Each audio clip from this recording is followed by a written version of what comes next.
देवी आप कौन हो? तो कहने लगी अहम भक्ति, मेरा नाम भक्ति है।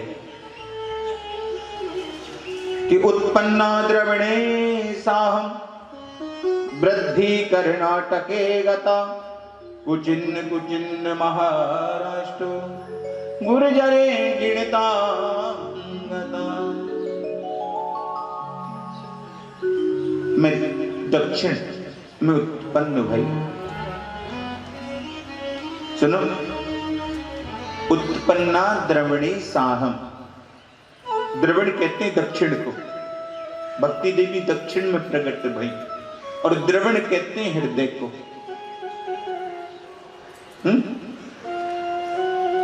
भक्ति कहां उत्पन्न होती है?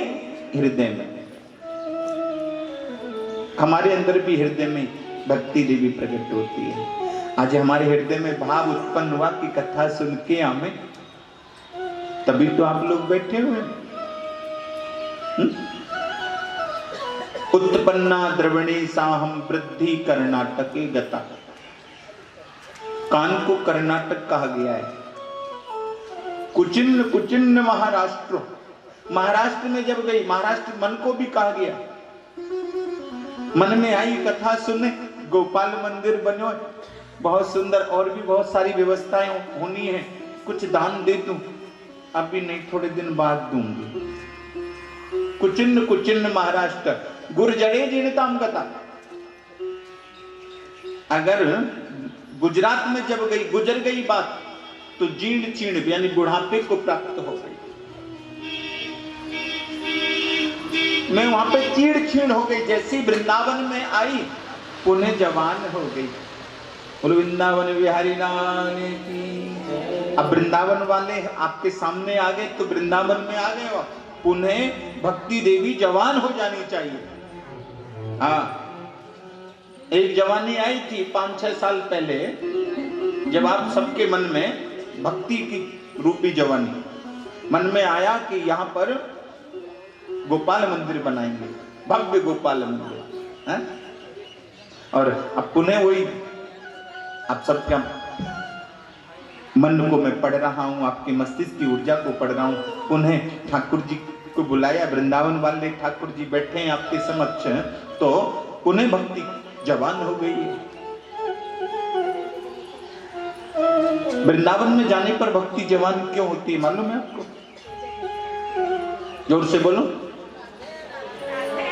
हाँ,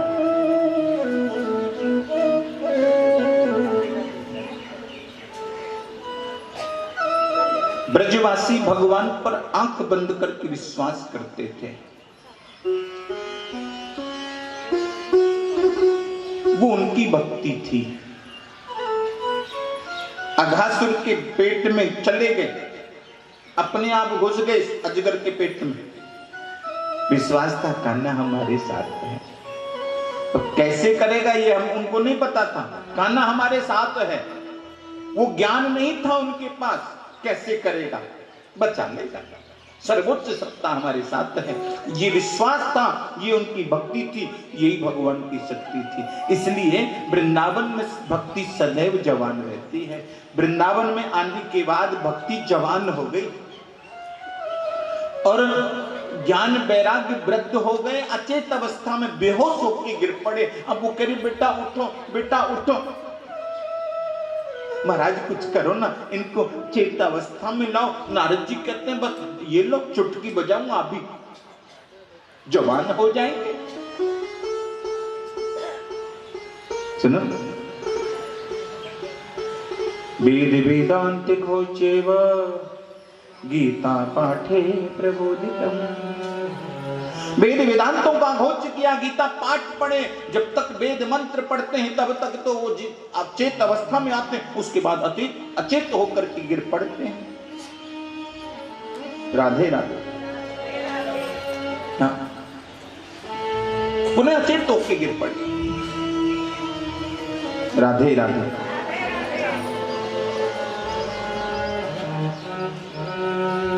सुनो,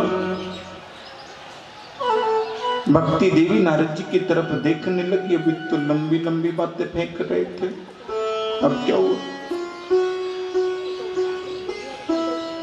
नारद जी ऊपर नीचे देखते हैं, भगवान से कहने लगे प्रभु ये सब क्या ऐसे बेइज्जती कराओगे क्या? तभी बिजली तड़की, एकदम आकाशवाणी हुई, सत्कर्म सूची को सत्कर्म करिए। नारद जी कहने लगे देवी रुको, हम अभी आते, पूछ के आते, किसी ना किसी को पता होगा क्या सत्कर्म करना। तो हम बद्रिकाश्रम धाम में चले आए, महाराज आप बताओ ना हम कौन सा सत्कर्म करें कि वो ज्ञान वैराग्य को चित्त अवस्था मिल जाए। सनक सनंदन सनत कुमार कहने लगे महाराज आप भागवत के परम ज्ञाता हो, आप इनको भागवत कथा क्यों नहीं सुनाते हो? महात्मा सहित कथा सुनाओगे तो ये जरूर चेत अवस्था में आ जाएंगे। नारद जी कहने लगे हमको तो 4 श्लोक वाली भागवत आती है। अरे वही तो वेद व्यास जी ने 18,000 श्लोक रच के तैयार कर दिए हैं, महात्मा सहित सुनाइए ना उनको। हमको नहीं आती, आप सुनाओ। सुंदर सा मुहूर्त निकाला। अब यहां प्रश्न उठा था कि भक्ति ज्ञान वैराग्य को भागवत कथा कैसे सुनाई जाए, क्योंकि नारद जी जो है ना 2.5 घड़ी से ज्यादा कहीं रुकते नहीं थे, उनको श्राप लगा हुआ था। दक्ष प्रजापति ने श्राप दिया था कि तुम 2.5 घड़ी से ज्यादा कहीं नहीं रुकोगे। बेटा बैरागी बना दिए थे, उनके 11,000 बेटा थे। हाँ ऐसा ज्ञान दिया, सब बैरागी हो गए। कहने लगे आप घर बिगाड़ा हो इसलिए 2.5 घड़ी से ज्यादा कहीं नहीं रुकोगे। सनक सनंदन सनातन सनत कुमार जो थे ना, ये बद्रिकाश्रम धाम को छोड़ के कहीं नहीं जाते। अब कथा सुनाने वाले कहीं नहीं जा सकते और सुनने वाले 2.5-1 घंटे से ज्यादा रुक नहीं सकते। 2.5 घड़ी का मतलब 1 घंटा। अब बात कैसे बने? सुनो, हरि का द्वार जहां कोई कभी भी जा सकता है,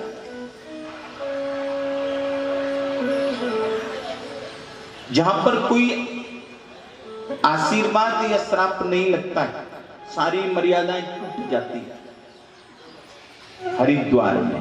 जोर से बोलो राधे राधे। कहने लगे हरिद्वार में हम आएंगे, वहां पे कोई मर्यादा नहीं, आप भी रुक जाओगे हम भी जाएंगे। हरि के द्वार तो कोई नहीं जा सकता है। वृंदावन से आप उन्हें वहां लेके आ जाओ। आनंद तट पर एक सुंदर सा मंच बनाया, भक्ति ज्ञान वैराग्य का आह्वान हुआ। 4 प्रवक्ता 1 श्रोता है। कथा में कीर्तन आरंभ हो गया। जब कीर्तन आरंभ भयो तो अकेले थे। कीर्तन पूरा हुआ, देखा भीड़ लग गई।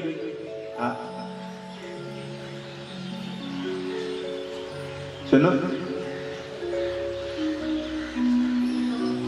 कीर्तन में भीड़ लगी है, आनंद से कीर्तन हो रहा है। पूरा हो गया, नारद जी हाथ जोड़ के कहने लगे महाराज आप जो भागवत कथा हमें सुना रहे हैं ये क्या है?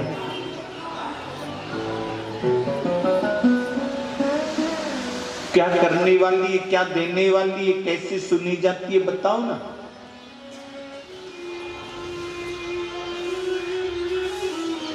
कहने लगे कि निगम कल्पितरो रिगलितम फलम सुख मुखादि मृतदेव संयुक्तम विवति भागवतम रसमालयम महुरौ रसिका भुवि भावुका। निगम माने कल्पना करी, निगम कल्प तरोर गलितम, एक ये चारों वेद एक वृक्ष है। उस वृक्ष पर एक फल पका हुआ है, उसमें तोता ने चोंच मार दी। अब नीचे आया वो फल तो बहुत मीठा है। सुनो, आपने देखा होगा जिस फल में पक्षी चोंच मार देता वो बहुत मीठा होता है। ये बात पता है ना आपको? क्यों? या तो आप ये समझिए जिसमें वो चोंच मार रहा है उसे पता है ये मीठा है, या आप ये समझिए कि उसके चोंच मारने से मीठा हो गया है। आपको तो मीठा मिल रहा है ना। ये भागवत चार वेदों नाम का एक वृक्ष था, उस पर पका हुआ फल भागवत है। उसमें सुखदेव जी ने सुख मुखादि मृत दिव्य संयुक्तम पिबत भागवतम रसमालयम महूरस रसिका भूमि भाव। सुखदेव जी ने उसमें चोंच मार दी, वो मीठी हो गई। उसका रसपान करिए। बोल कितना? बोल महू महू, बार बार पान करिए। अभी एक बैनर लग रहा था बाहर हमारे बीबी, ब्रह्मेश्वर मिश्रा जी कह रहे थे कि हम वहां भी जाते हैं रोज कथा सुनने। जोर से बोलो राधे राधे। बोला अब यहाँ भी महू महू बार बार पी। भागवत कथा एक ऐसा रस है, ऐसा अमृत है जो बार बार पान किया जाता है। जोर से बोलो राधे राधे।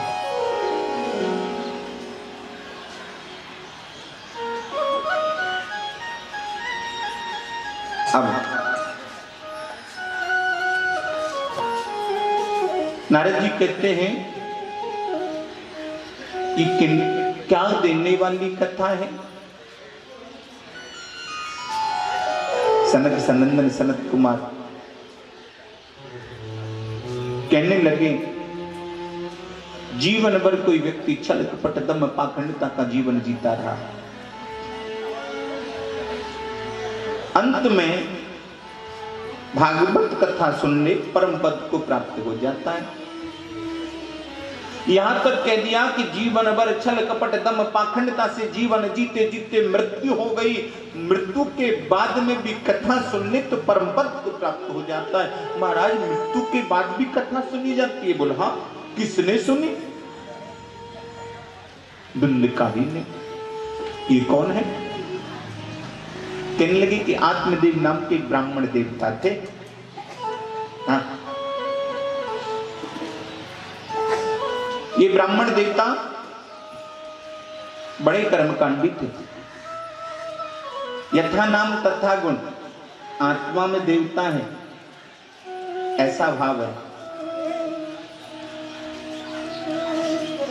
इनकी पत्नी का नाम था दुंदुली, ये भी यथा नाम तथा गुण। दुंदुली का मतलब जानते हो? दुंद माने लड़ाई, मोल ले। पंडित जी चले जाते कहीं कथा कीर्तन हवन कराने, पीछे से पंडितानी जी पता है पड़ोसिन से रोज कोई ना कोई बहाना करके लड़ाई लड़ती थी। हाँ, जरूर लड़ाई करती थी।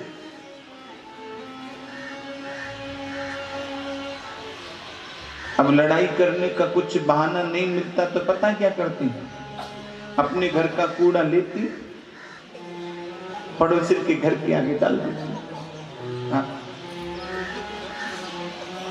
वो कहती क्यों डाला? हमारी मर्जी। बोले ऐसे कैसे मर्जी चलेगी? हमारी मर्जी। बोले आ जाने तो हमारे लाला के पापा को।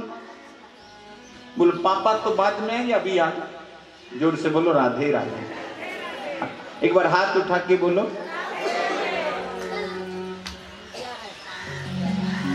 एक दिन पंडित जी ने देखा कि सामने वाली माता जी किसी शुभ काम से जा रही थी। एकदम कहने लगी राम राम राम राम, या को मुंह देख लिया। पंडित जी ने पूछा मेरे मुंह देखने से क्या समस्या है भाई? पूछा क्या हुआ?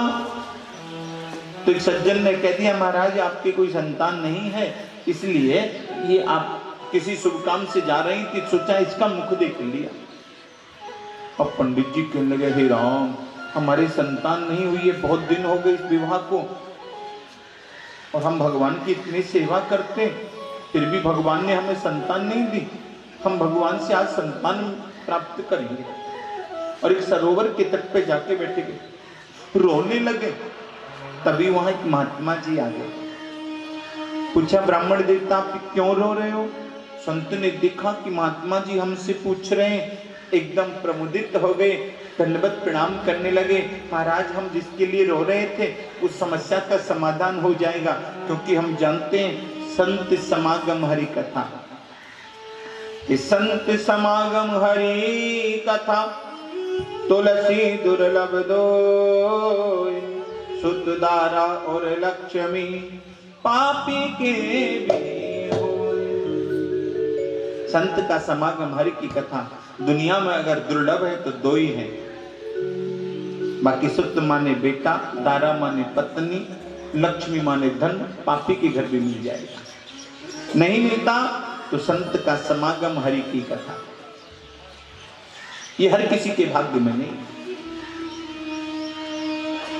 इसलिए जब भी संत का समागम मिले, भगवान की कथा मिले, सत्संग सुनने को मिले, तो उसे छोड़ना नहीं चाहिए।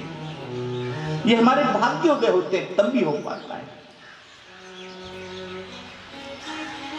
क्या चाहते हो आप? महाराज, मेरे कोई संतान नहीं है, आप आशीर्वाद दो ना, मेरे बेटा हो जाए। ओ, आप बेटा के लिए रो रहे थे?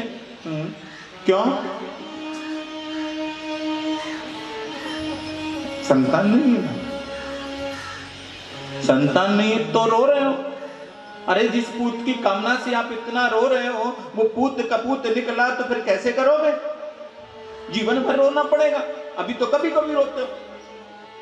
महाराज, वेदों में शास्त्रों में लिखा है ना, जिसकी संतान नहीं होती वो सूत नामक नरक में जाता है। अच्छा, ये संत महात्मा जो आजीवन ब्रह्मचारी रहते हैं, कभी विवाह नहीं करते, संतान पैदा नहीं करते हैं और निरंतर माला फेरते रहते हैं, फिर तो बेकारी माला फेर रहे हो, नरक में जाना है। क्यों जी राजेश जी? राधे राधे। बोल वृंदावन बिहारी लाल की जय। सुनो, ब्राह्मण देवता कहने लगे, क्या वो वेदों में गलत लिखा है? नहीं, एकदम सही लिखा है। ये सत्य है, जिसकी संतान नहीं होती वो सूत नामक नरक में जाता है। पर ये महात्मा लोग नहीं जाते, बैरागी लोग नहीं जाते, संत लोग नहीं जाते। क्यों? क्योंकि सब कुछ ये भगवान को मानते हैं। केवल उन पे ये बात लागू नहीं होती, संत कोई भी हो सकता है। संत ये बच्ची हो सकती है, संत आप लोग हो सकते हैं, संत आप हो सकते हैं, आप हो सकते हैं। संत जैसा स्वभाव होना चाहिए। और संत का मतलब क्या है? हम एक श्लोक बोलते हैं, तुमेव माता च पिता तुमेव, तुमेव बंधु च सखा तुमेव, तुमेव विद्यात च द्रविणम तुमेव, तुमेव सर्वम मम देव। सब कुछ आप ही हो, ये बोलते हैं ना। सुनो, मेरा ठाकुर कहता है, किसी के जीवन में किसी भी संबंध का कोई भी अभाव है, आपके बेटा नहीं है, इसको बेटा बना लो। भाई नहीं है, भाई बना लो। पिता नहीं है, पिता बना लो। पति नहीं है, पति बना लो। प्रेमी नहीं है, प्रेमी बना लो। किसी भी संबंध से इसको भज के देखिए, अगर ये उस संबंध को निभाने नहीं आए तो कहना, क्योंकि पहले भी ये आया है, पहले भी आया है। याद करो वो दिन, नरसी की बेटी के ससुर ने कहा, बुलाइए मोढ़ा को, इस बाबा जी को, इसने मेरे सब के सामने मेरी बेइज्जती करा दी है। हाँ, इसको रहने का ढंग है, न खाने का ढंग है, न पहनने का ढंग है, लंबी लंबी दाढ़ी बना करके आ गया है। इतने वरिष्ठ लोग मेरे यहाँ आए हैं, अब मैं सबके सामने इसकी बेइज्जती करूंगा। लिस्ट भेजी थी भारत में, इतना कुछ लेके आना, वो लिस्ट निकालो। रामा देवी नरसिंह की बेटी दरवाजे पे खड़ी है और सोच रही है आज मेरे पिता की जो है बेइज्जती होगी। कान्हा जब से सूरत सवारी है ना,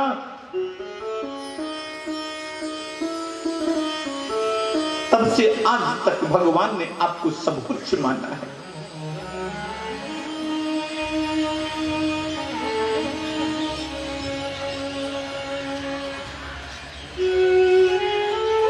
आप ही को बेटा माना है, आप ही को पिता माना है। आज मेरा भाई बन के तुमको आना पड़ेगा, इन सब के सामने लाज बचानी पड़ेगी। सज्जनों, इतना कहना था कि रथ पर रथ सजे आ रहे हैं, धूल उड़ रही है। एक दिव्य रथ में से भगवान उतर के आए रुक्मणी जी के साथ, तो कहने लगे बुलाओ बहन, जितने लोग हैं उन सब ने जो जो मांगा है सब मिलेगा। रिश्ता निभाने आया है, आज भी रिश्ता निभाने आएगा। किसी भी रिश्ते से उसको भज के देखिए, वो रिश्ता निभाने जरूर आएगा। और सुनो, जितने भी दुनिया के रिश्तेदार हैं, जब आप संकट में होते हो तो कोई ना कोई बहाना ऐसा बनता है, या तो वो पास में नहीं होता है तो सुनाई नहीं देता, कई बार तो जान के नहीं सुनता। जोर से बोलो राधे राधे। सब मुंह मोड़ जाते हैं, अंत समय तक ज्यादा से ज्यादा वो शमशान घाट तक जाते हैं, उसके आगे कोई नहीं जा पाता। अगर इसको रिश्तेदार बना लिया ना, ये आपका यहां भी साथ निभाएगा और आगे भी साथ निभाएगा। बोलो भक्त वत्सल भगवान की जय। वहां से आगे कोई संसार का रिश्तेदार नहीं जाता है, ये रिश्तेदार है, आगे भी साथ निभाता है, इसलिए इससे रिश्ता जोड़ लीजिए। महाराज वो सब ठीक है, पर समाज के लोग हैं ना, जीने नहीं देते हैं। एक बार समाज के लोगों की बात ऐसी है, महात्मा जी कहने लगे ये उल्टा ही करेंगे जो कुछ बोलेंगे। दुनिया की बातों में मत जा भाई। के रंगी को नारंगी कहे, बने दूध को खोआ, और चलती को गाड़ी कहे, देख कबीरा रोया। जो प्राकृतिक गुणों द्वारा रंगी हुई है उसको कहते हैं नारंगी,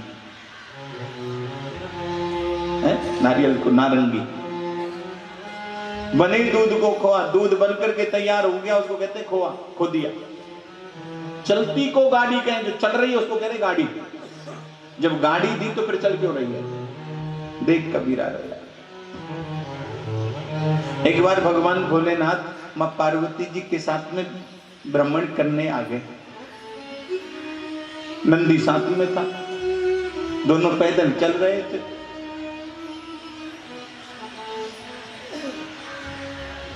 किसी सज्जन ने देखा, कहने लगे कैसे पागल लोग हैं, देखो वाहन बगल में चल रहा है, खुद पैदल चल रहे। भोले बाबा बैठ गए, पार्वती जी पैदल चल रही है। थोड़े आगे चले, एक सज्जन और मिल गए, कहने लगे देखो खुद बैठा है, वो बेचारी पैदल चल रही है। भोले बाबा उतर गए, पार्वती जी को बिठा दिया। थोड़े आगे चले तो एक सज्जन और मिल गए, बोलते ऐसे उन्होंने तो बेड़ा गर्क किया, श्रीमती जी ऊपर से बैठा रखी, खुद चल रहे हैं। जोर से बोलो राधे राधे। जब दोनों बैठ गए, कहने गया पहले मारोगे का, जोर से बोलो राधे राधे। तो ये दुनिया वाले कुछ ना कुछ कहेंगे भाई, बोले महाराज संत कृपा कर दे तो सब कुछ संभव है, कुछ करो ना। महात्मा जी ने देखा मानने वाला नहीं है, एक फल लिया, पंडित जी को दे दिया कि मुझे इसको अपनी पत्नी को खिला देना, बेटा होगा। पत्नी को जाके कहा कि फल ले लो, आज इसको खाना है। महात्मा जी ने प्रसाद दिया, जरूर बेटा होगा। इतना कह के पंडित जी तो चले गए और फल सामने रख लिया और वो सोचने लगी कैसे करूं। तभी उसकी बहन आ गई, पूछा क्या हुआ, कैसे चिंतित बैठी हो? मैंने क्या बताऊं, तुम्हारे वो है ना, वो कौन, वो जीजा जी, हाँ, तुम्हारे जीजा जी ने फल ला के दिया और कहा इसको खाओगी तो पेट से रह जाओगी। बेटा अच्छी बात है, खुशी की बात है ना। मेरे को तो डर लग रहा है, मेरे पेट में जैसे जैसे गर्भ बढ़ेगा तो मेरी खुराक भी कम हो जाएगी, मैं दुबली पतली हो जाऊंगी। और कहते हैं कि जिस समय बच्चे को जन्म दिया जाता है उस समय बहुत प्रसव पीड़ा होती है। मैं राधे राधे कर गई तो मर गई तो कहने लगी तुम चिंता ना करो, इस फल को खिला दो गाय मैया को, गैया मैया को, और तुम्हारे पति को संतान चाहिए, मेरे पति को धन। मेरे 9 संतान हो गई है, 10वें की तैयारी है, जैसे हो जाएगा रातों रात पहुंचा दूंगी। तब तक पेट से कपड़ा बांध के पंडित जी को चलाती हो। ऐसा ही किया।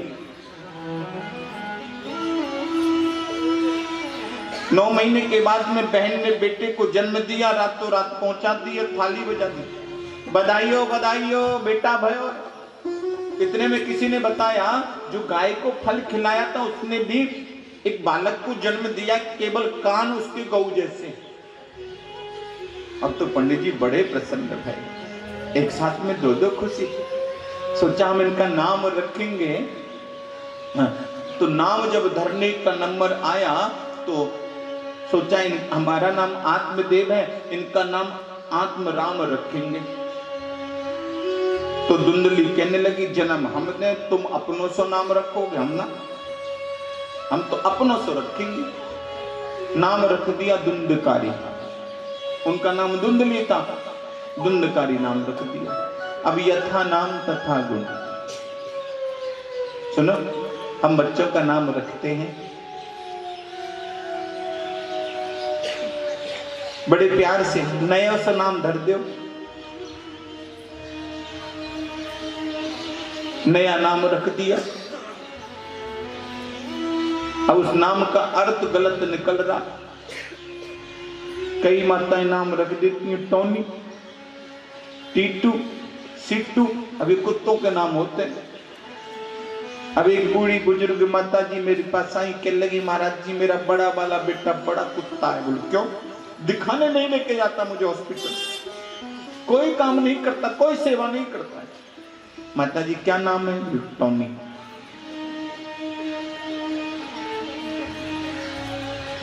अब टॉनी तो कुत्ते को ही कहते हैं ना। टॉनी का अर्थ क्या है? 24 घंटे में एक बार हमारे मुख पर, जिब्या पर सरस्वती माता बैठती है जरूर। हमने बच्चे को उस नाम से पुकारा, जो भी नाम है, जिस समय हम पुकार रहे हैं उस समय सरस्वती माता बैठ जाएंगी, तो जिस नाम का अर्थ निकलता है उसके अंदर वैसे गुण आ जाएंगे। इसलिए कभी भी बच्चे का नाम रखो तो उसका अर्थ शुभ निकलता हो, भगवान से जुड़ा हुआ हो, भगवान के उसमें गुण हो उस नाम में, तो आपके बच्चे के अंदर वैसे गुण आएंगे।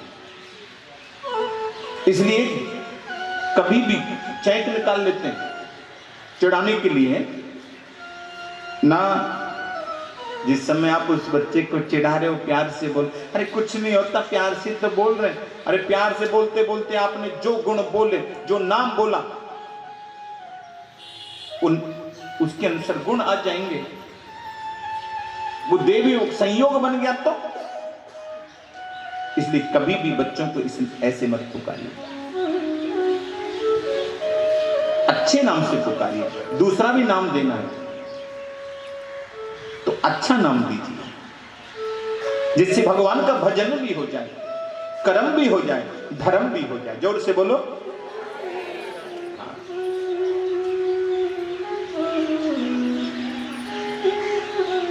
धुंधकारी नाम रख दिया। इधर गौ के कान थे ना, उनका नाम रख दिया गौकर्ण। धुंधकारी माथल गौकर्ण पंडिता, धीरे धीरे बड़े हो रहे। काशी बनारस पढ़ने चले गए गोकर्ण जी महाराज। धुंधकारी माँ के लाड प्यार में बड़ा हो रहा है। और सुनो, धीरे धीरे वो सरोवर पे जाने लगा, अपने गांव के बच्चों को ले जाता, सरोवर में डुबकी लगवाता, उसके मुख में पानी भरता, बुलबुला बाहर आता, हंसने लगता, वो बच्चा मर जाता। उसके लिए खेलता, बच्चे के लिए प्राण चले जाते थे।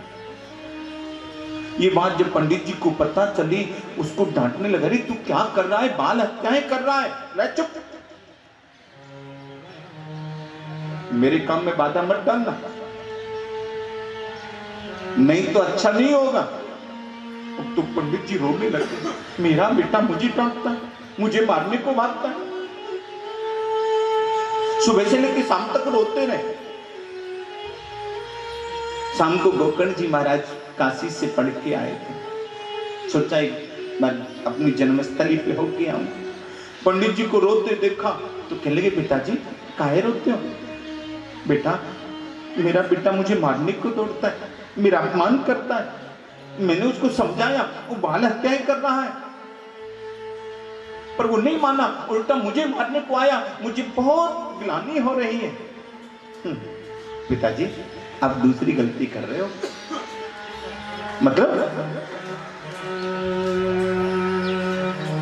आप भी मुझे गलत कहते हो? मैं गलत नहीं कह रहा हूं, आप दूसरी गलती कर रहे हो। आप कह रहे हो कि मेरा अपमान किया मेरे बेटा ने। आपका अपमान नहीं किया, आपके शरीर का किया है। ये शरीर मेरा नहीं है ना।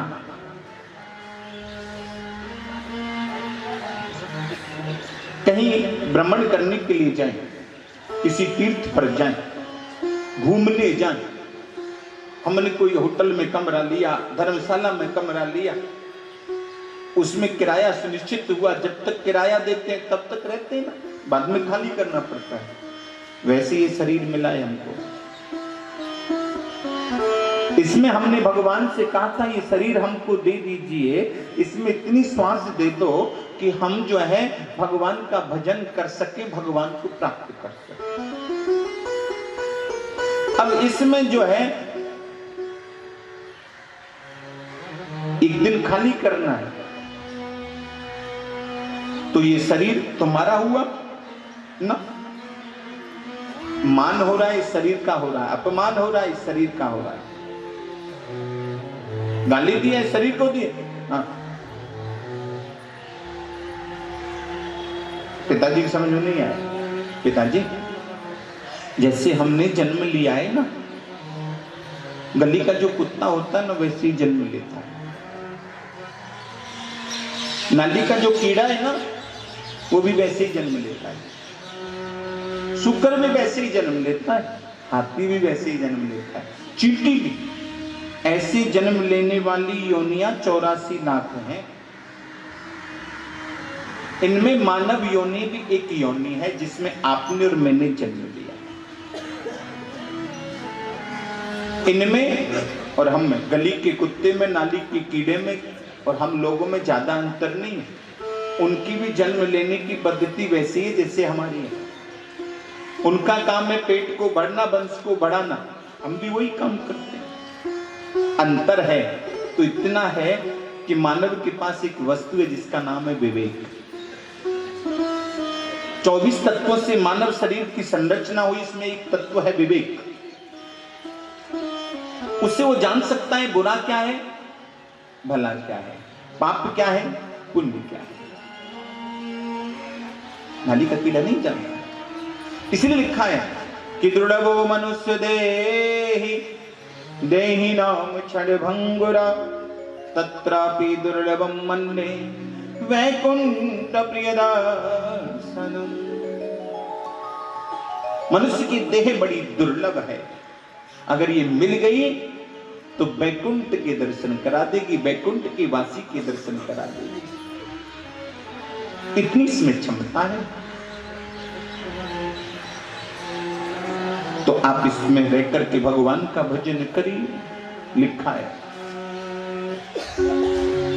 किन्नर तन फिर ना मिलेगो, बांधना गठरिया बंदे पाप की। अरे किन्नर तन फिर ना मिलेगो, बांधना गठरिया बंदे पाप की। पाप की रे पाप की रे पाप की रे पाप की, पाप की रे पाप की रे पाप की रे पाप की। अरे किन्नर तन फिर ना मिलेगो, बांधना गठरिया बंदे पाप की। अरे किन्नर तन फिर ना मिलेगो, बांधना गठरिया बंदे पाप की। दोनों हाथों की तालियों की सेवा करते हुए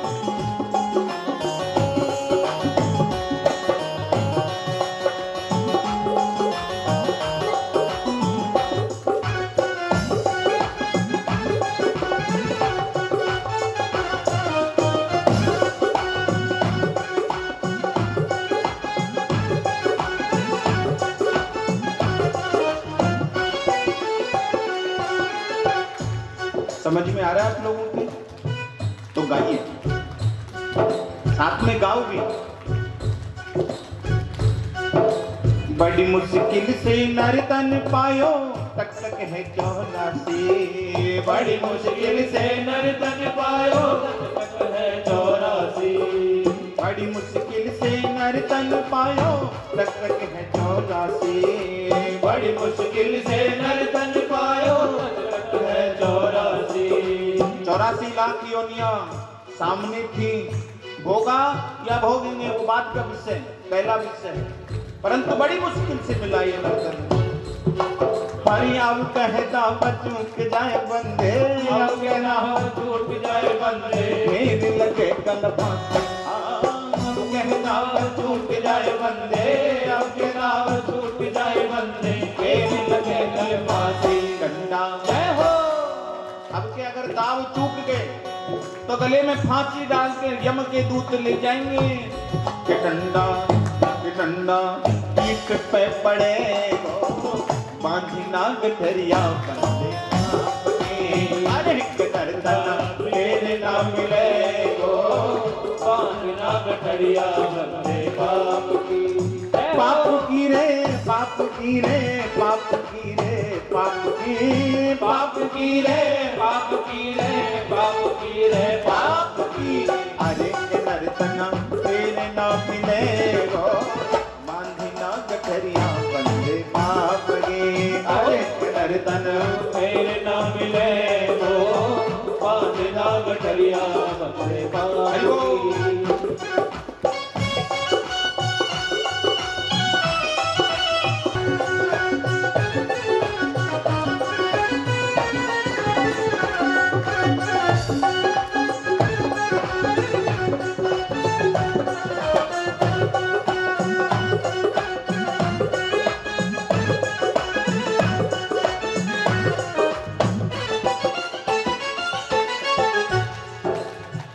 लिखा है, अरे दिन निकले से दिन डूबे तक बेढंग करे कमाई। दिन निकले से दिन डूबे तक बेढंग करे कमाई। दिन निकले से यानी सूर्य उदय होता है और सूर्य अस्त तक कोई ढंग नहीं है। दिन निकले से दिन डूबे तक बेढंग करे कमाई। दिन निकले से दिन डूबे तक बेढंग करे कमाई। इनके लिए, परिवार वालों के लिए, पत्नी बच्चों के लिए, कुटुंब वालों के लिए, हर कुटुंब कभी लेके चक्कर में, कुटुंब कभी लेके चक्कर में महल दिए जिनवाई। कुटुंब कभी लेके चक्कर में, कुटुंब कभी लेके चक्कर में महल दिए जिनवाई। एक बेटी वकीलात कर रही है, बस राधे राधे कि इनमें नेक ना रहे गो, बांधना गठरिया बंदे पाप की। अरे किन्नर तन फिर ना मिलेगो, बांधना गठरिया बंदे पाप की। आयो जय हो।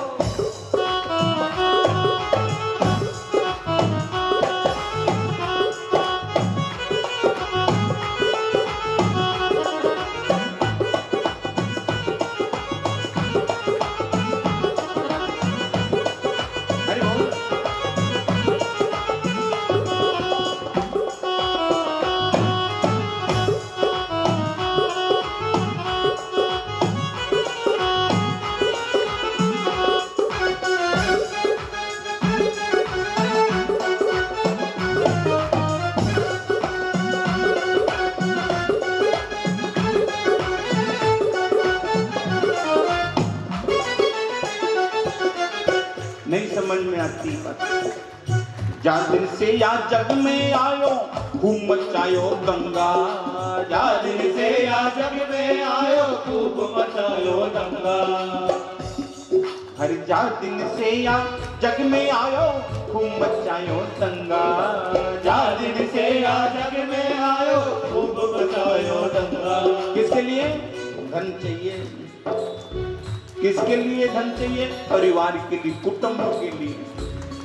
हरे मरघट में ले जाके तो मरघट में ले जाके तो कुटुंब करेगो नंगा। मरघट में ले जाके तो मरघट में ले जाके तो कुटुंब करेगो नंगा। यही परिवार वाले, कोई बड़ी बूढ़ी चली जाए ना तो कहते हैं भैया इसके नाक कान गले में देखे ना कुछ रह ना जाए। हाँ उतार लो। 2.5 गज कफन का टुकड़ा शरीर के ऊपर होता है। कई जगह रिवाज होती है लकड़ियों के बीच में से उसे भी खींच लिया जाता है। मरघट में ले जाके तो मरघट में ले जाके तो कुटुंब करेगो नंगा। मरघट में ले जाके तो मरघट में ले जाके तो कुटुंब करेगो नंगा। एक दिन जय हो, एक दिन जय हो, एक दिन चौड़े में लुटे हो बांधना गठरिया बंदे पाप की। अरे नर्तना फिर ना मिले को बांधना गठरिया बंदे पाप की।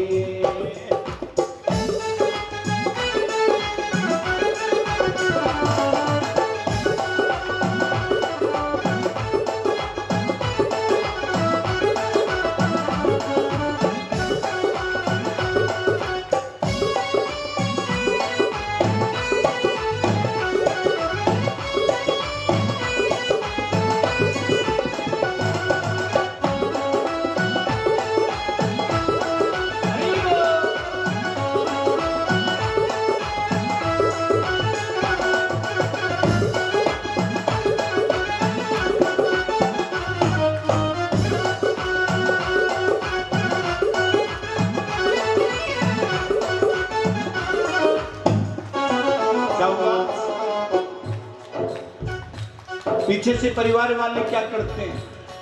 हर तेरे दिन तक शौक मनावे साथ छोड़ जाए भाई। तेरे दिन तक शौक मनावे साथ छोड़ जाए भाई। तेरा अपना सगा भाई कहेगा भैया जाने वाला था चला गया, वो काम धंधे को भी देखे। अरे तेरे दिन तक शौक मनावे साथ छोड़ जाए भाई। तेरे दिन तक शौक मनावे साथ छोड़ जाए भाई। त्रिया माने पत्नी। हरि त्रिया सबर करे बेटा पे, त्रिया सबर करे बेटा पे रोवे तेरी माई। त्रिया सबर करे बेटा पे, त्रिया सबर करे बेटा पे रोवे तेरी माई। माकू के माकू के माकू धीर ना धरे हो बांधना गठरिया बंदे पाप की। अरे नर्तन फिर ना मिले हो बांधना गठरिया बंदे पाप की। पाप की रे पाप की रे पाप की रे पाप की पाप की रे पाप की रे पाप की रे पाप की। अरे नर्तन फिर ना मिले हो बांधना गठरिया बंदे पाप की। अरे नर्तन फिर ना मिले हो बांधना गठरिया बंदे पाप। लिखा है मेरी मेरी कहता पगले सच में कुछ नहीं तेरा। मेरी मेरी कहता बदले सच में कुछ नहीं तेरा। जिसको भी तू मेरा मेरी कहता है, अरे मेरी मेरी कहता पगले सच में कुछ नहीं तेरा। मेरी मेरी कहता बदले सच में कुछ नहीं तेरा। ओ राम भजन तू कर ले प्राणी, हर को भजन तू कर ले प्राणी, काल लगाए रहो तेरा। राम भजन तू कर ले प्राणी, हर को भजन तू कर ले प्राणी, काल लगाए रहो तेरा। एक दिन जय हो, एक दिन जय हो, जानो पड़ेगो। काल फेरा लगा रहा है, अजगर का जैसे मुख होता है, एक सिरा नीचे एक ऊपर है, हम बीच में। हम तब कब तक सेफ हैं, सुरक्षित हैं, जब तक वो मुंह बंद नहीं कर लेता। वैसे काल के मुख में हम रोज घूम रहे हैं। राम भजन तू कर ले प्राणी, हर को भजन तू कर ले प्राणी, काल लगाए रे फेरा। राम भजन तू कर ले प्राणी, हरि को भजन तू कर ले प्राणी, काल लगाए रे फेरा। एक दिन जय हो, एक दिन जय हो, एक दिन जानो पड़ेगो, एक दिन जानो पड़ेगो, बांधना गठरिया पापरी। हरे के नर्तन मेरे नाम मिले हो, बांधना गठरिया बंदे पाप की। ओ पाप की रे, पाप की रे, पाप की रे, पाप की, पाप की रे, पाप की रे, पाप की रे, पाप की। हरे के नर्तन तेरे नाम मिलेगो, बांधना गठरिया बंदे पाप की। हरे के नर्तन तेरे नाम मिलेगो, बांधना गठरिया बंदे पाप। मेरी मेरी कहता पगली सच में कुछ नहीं तेरा, राम भजन तू कर ले प्राणी, काल लगा रहे हो फिर एक दिन जाना पड़ेगा। सुनो, गोकर्ण जी महाराज जी का और आत्मदेव जी का बड़ा अद्भुत सत्संग हुआ। उनको परम वैराग्य हो गया। भागवत जी का 10वें स्कंद लेके पहुंच गए उत्तराखंड में, पाठ किया, परम पद को प्राप्त हो गए। अब पीछे से धुंधकारी अपनी माँ के लाड प्यार में बड़ा हो रहा है। आपको एक बात बताऊं, जितनी भी बहनें यहाँ बैठी, जितनी भी माताएं यहाँ बैठी हैं, परम ज्ञानी हो सकती हो आप, परंतु एक बच्चे का जीवन में कैसा चरित्र रहेगा वो माता के ऊपर निर्भर होता है। वो कैसा चरितार्थ करेगा। आज एक बड़ा अच्छा शब्द बोल रहे थे हमारे डीडी मिश्रा जी, भागवत कथा सुने, अपने जीवन को चरितार्थ करे। मुझे बड़ा अच्छा लगा। चरित्रार्थ, कैसा चरित्र होना चाहिए, हमने इस जीवन को क्यों पाया है, उस चरित्र के अनुकूल जितनी भी बातें हैं वो भागवत में ही तो है। इसलिए तो भागवत सुनने को सबको बुलाया। जोर से बोलो राधे राधे।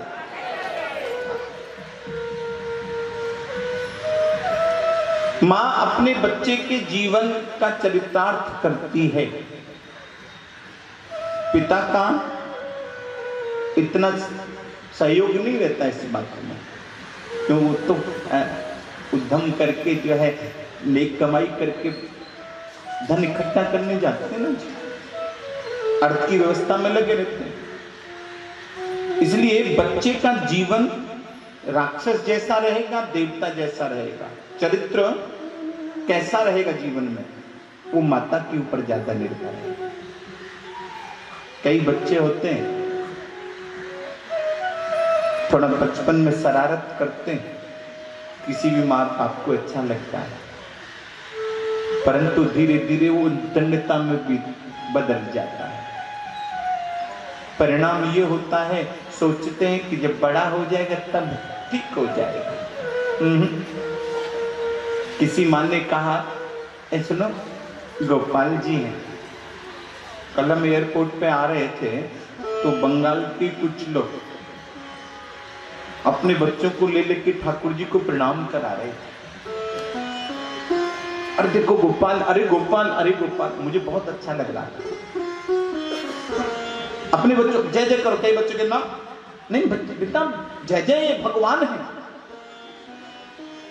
तो उस बच्चे ने देखा सब लोग कर रहे हैं, मुझे भी करना चाहिए।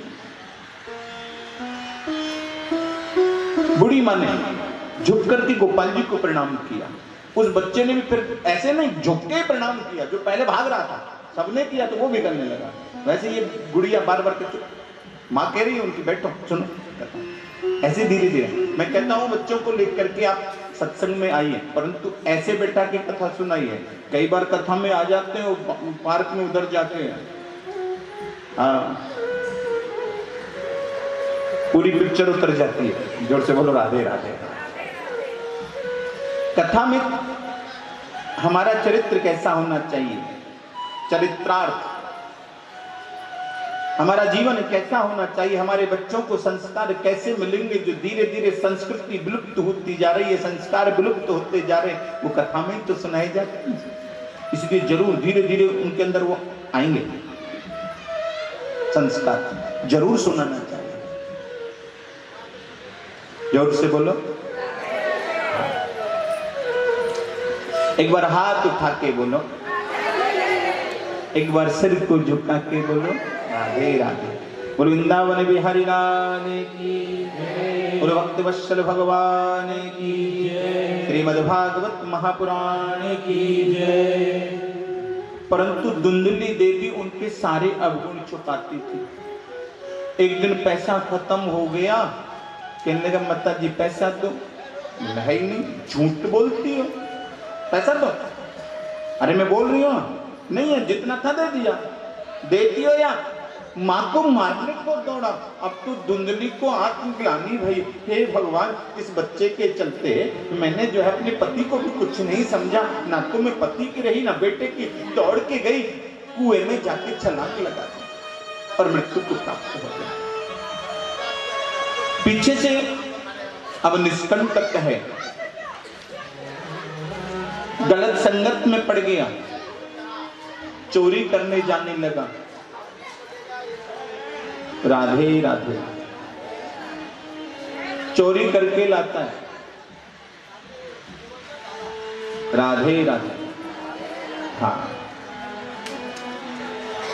सुनो, वृंदावन बिहारी लाल की जय।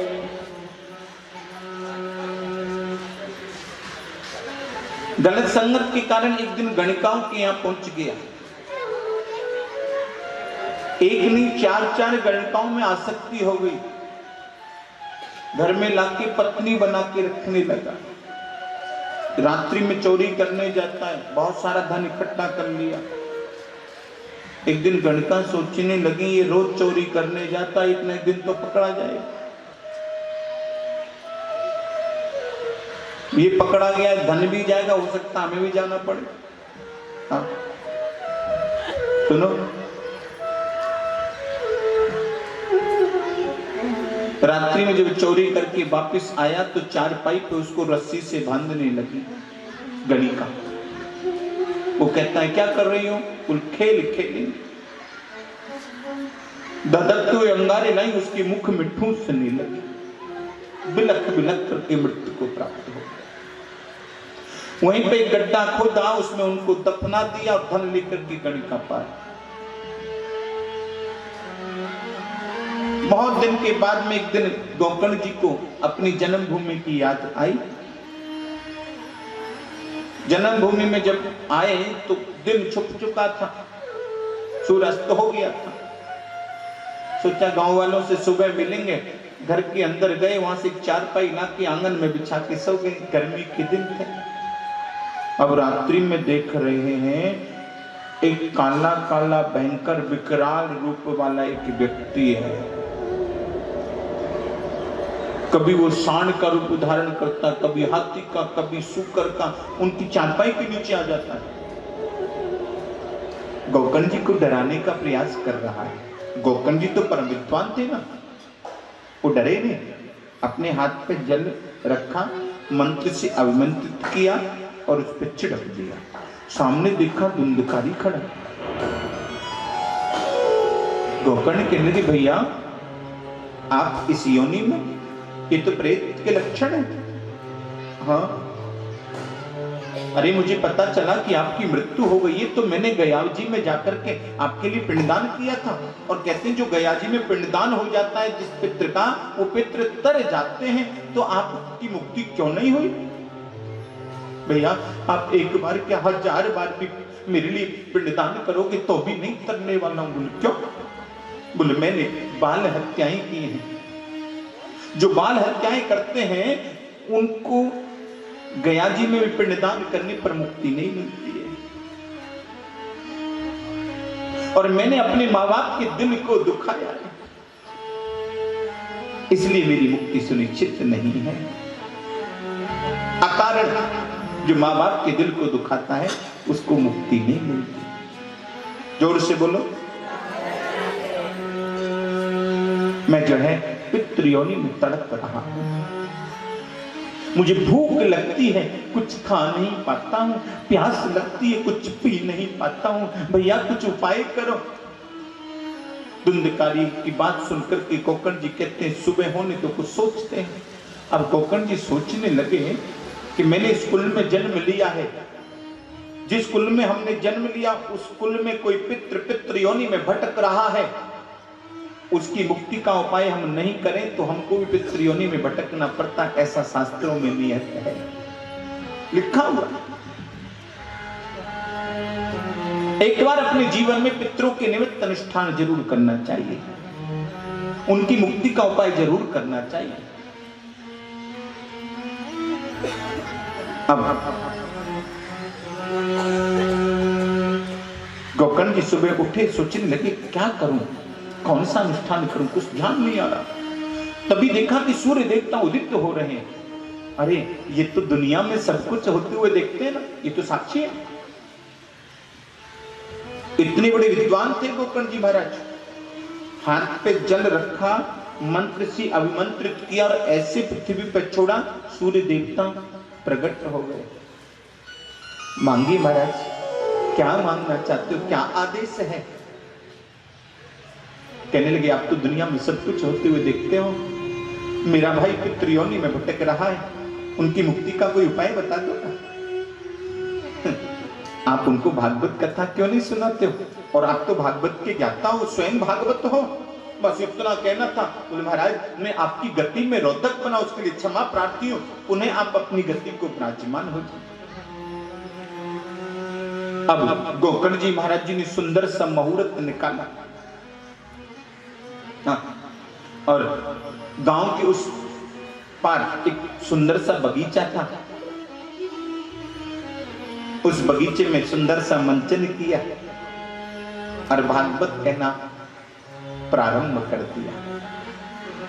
जैसे ही भागवत कथा का शुभारंभ भयो, कीर्तन भयो,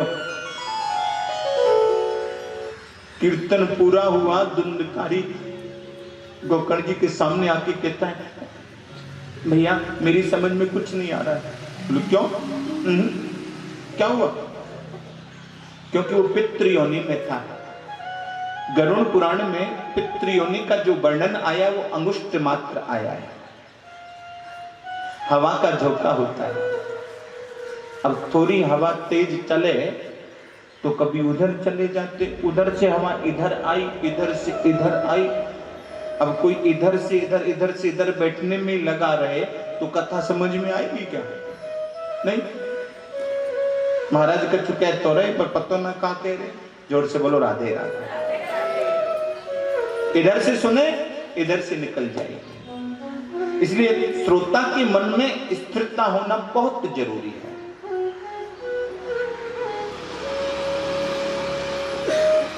धुंधकारी इधर से उधर, उधर से उधर हो रहा है। वहां पर एक 7 गांठ का बांस था, बांस का एक पेड़ था। गोकर्ण जी ने कहा इसकी ग्रंथि में जाके बैठे जाओ। अब ग्रंथि में जाके वो बैठ गए। पहले दिन की कथा वही तो पहली ग्रंथि फट गई, फिर दूसरी में जाके बैठ गए। दूसरे दिन की कथा वही तो दूसरी ग्रंथि फट गई। 7 दिन में 7 ग्रंथि फट गई और 7वें दिन जब कथा में भोग पड़ा तो धुंधकारी दिव्य देह धारण लेकर के प्रकट हो गया है। सब जय जयकार करने लगे। बोलो श्रीमद् भागवत महापुराण की जय। सामने से देखा भगवान के पार्षद आ रहे। धुंधकारी ने गोकर्ण जी को प्रणाम किया, चलने लगे। गोकर्ण जी कहते हैं सुनो ये सब क्या है? पार्षदों ने कहा आपने कथा सुनाई, इन्होंने सुनी, इसलिए आप दोनों के लिए भगवान ने विमान भेजा, बैठ के चलिए। कोकण जी कहने लगे हमने कथा सुनाई, इन्होंने सुनी, हम दोनों के लिए विमान भेजा है। ये जो गांव वाले बैठे इन्होंने भी तो कथा सुनी है, इनके लिए क्यों नहीं? तो पार्षदों ने कहा महाराज यहाँ 2 तरह के श्रोता थे, 3 तरह के, जोर से बोलो राधे राधे। जब कथा होती है ना 3 तरह के श्रोता आ ही जाते हैं। एक होता है सोता, एक होता है सरोता, एक होता है श्रोता। अब सोता ऐसी जगह बैठेंगे जहां कमर लग जाए, पीठ लग जाए, हाँ? और कथा आरंभ भई, सुनो, थोड़ी देर बाद आध घंटे के बाद वो झूमने लगे, तो पड़ोसी कहती क्या हुआ? बोले महाराज जी भजन गा रहे थे ना, बड़ा प्यारा था, झूम रही हूँ। आध घंटा हुआ हो गया भजनों को हुए, अभी तक झूम रही। जोर से बोलो राधे राधे। जहां कथा होती है ना, वहां जो पहली बार कोई श्रोता आता है कथा सुनने के लिए, शुरू में आना आरंभ हुआ है, उनको ये निद्रा देवी जरूर आती है। क्योंकि जब भगवान श्री राम ने रावण को मार दिया, कुंभकर्ण को मार दिया, तो उनकी पत्नी निद्रा देवी कहने लगी बदला लूंगी। ये कुंभकर्ण की पत्नी थी निद्रा। कैसे बदला लोगी? बोले भगवान के भक्तों का गोदाम खाली कर दूंगी। बोले कैसे? कि जब कथा सुनेंगे ना तो उनके मस्तिष्क पे जाके बैठ जाऊंगी, और वो कथा नहीं सुनेंगे तो इसलिए भक्त ज्यादा नहीं होंगे। इसलिए जब कभी भी कथा हो, भगवान ने कहा आपको पत्तो ना है, जब मेरे भक्त ताली बजाएंगे ना तो भागना पड़ेगा। जोर से बोलो राधे राधे। इसलिए जब कभी भी कथा हो, कीर्तन हो, ताली बजाओ। और निद्रा देवी आने से पहले संकेत देती, उवासी आती है, आलस आता है तो एकदम उवासी आती है। घर में भी कोई सत्कर्म आप कर रहे होंगे, तब कभी उवासी आए तो ऐसे धीरे से चुटकी बजाना, ओम का उच्चारण करना। ऐसा करने से दिन भर में जो आपने छोटे मोटे पाप बन जाते हैं ना, जल करके खाक हो जाते हैं। ये पक्की बात है, मैं नहीं बोलना, भागवत में लिखा। जोर से बोलो। केवल मेरा गणना नहीं, ऐसा लिखा हुआ है।